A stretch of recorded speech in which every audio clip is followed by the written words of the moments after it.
नमस्कार, आप देख रहे हैं न्यूज एक्सप्रेस और मैं हूं आपके साथ कविता राणा। दक्षिण एशिया की राजनीति में कभी कभी ऐसे चुनावी नतीजे आते हैं जो सिर्फ सत्ता नहीं बदलते हैं बल्कि पूरी व्यवस्था को हिलाकर रख देते हैं।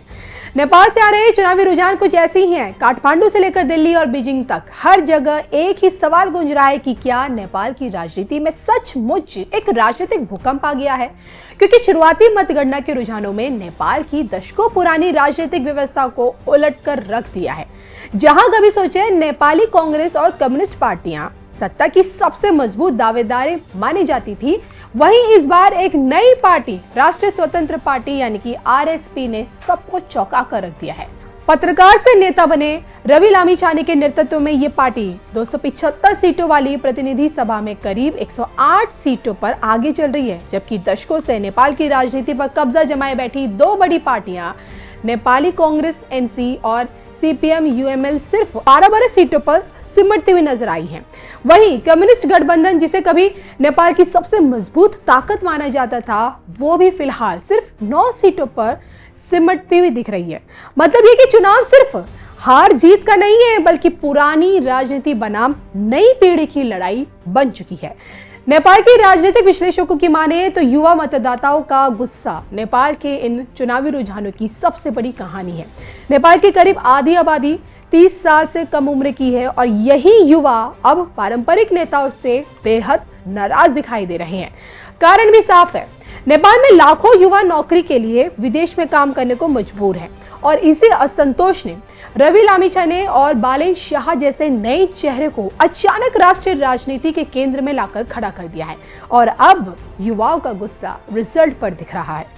जानकारी देते चले कि इस चुनाव में सबसे ज्यादा झटका केपी ओली को लगा है। इस चुनावी रुझानों की सबसे चौंकाने वाली खबर यह है कि झापा 5 सीट से केपी ओली चुनाव लड़ रहे हैं, लेकिन शुरुआती रुझानों के मुताबिक ओली को कड़ी टक्कर दे रहे हैं 35 साल के रैपर से नेता बने बालेन शाह। जी हाँ, बालेन शाह वही चेहरा है जिन्होंने काठमांडू के मेयर चुनाव में भी पारंपरिक पार्टियों को हराकर सनसनी मचा दी थी और अब अगर वे सचमुच ओली जैसे दिग्गज नेता को हरा देते हैं तो ये नेपाल की राजनीति में नई पीढ़ी परिवर्तन का सबसे बड़ा प्रतीक माना जा सकता है। तो दिग्गज नेताओं की हालत पूरी तरह से इस वक्त नेपाल में खराब है। नेपाली चुनावों के रुझानों को देखें तो नेपाल कांग्रेस के शेखर कोइराला पिछड़ रहे हैं, अरबपति उद्योगपति विनोद चौधरी भी हार रहे हैं, पूर्व वित्त मंत्री विष्णु पौंडेल मुश्किल में है, राष्ट्रीय प्रजातंत्र पार्टी के जो नेता है राजेंद्र लिंगदेन वो भी पिछड़ रहे हैं।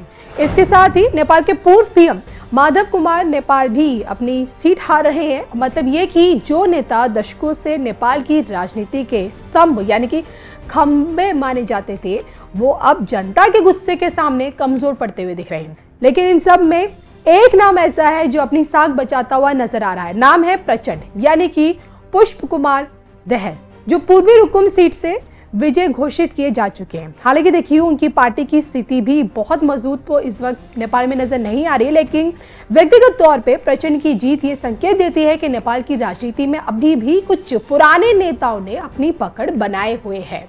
लेकिन देखिए कुल मिलाकर ये जो चुनाव है ये अंतिम तस्वीर बिल्कुल नहीं है। अंतिम तस्वीर अभी भी बदल सकती है, लेकिन शुरुआती रुझान ये जरूर बता रहे हैं कि नेपाल में बहुत बड़ा परिवर्तन आ रहा है और भारत के लिए क्यों अहम है ये चुनाव। नेपाल के देखिए इस चुनावी रुझानों को भारत में भी बहुत बारीकी से इस वक्त देखा जा रहा है, क्योंकि देखिए नेपाल सिर्फ एक भारत का कोई पड़ोसी देश ही नहीं है बल्कि भारत की सुरक्षा और रणनीतिक नीति में बेहद अहम भूमिका भी निभाता है।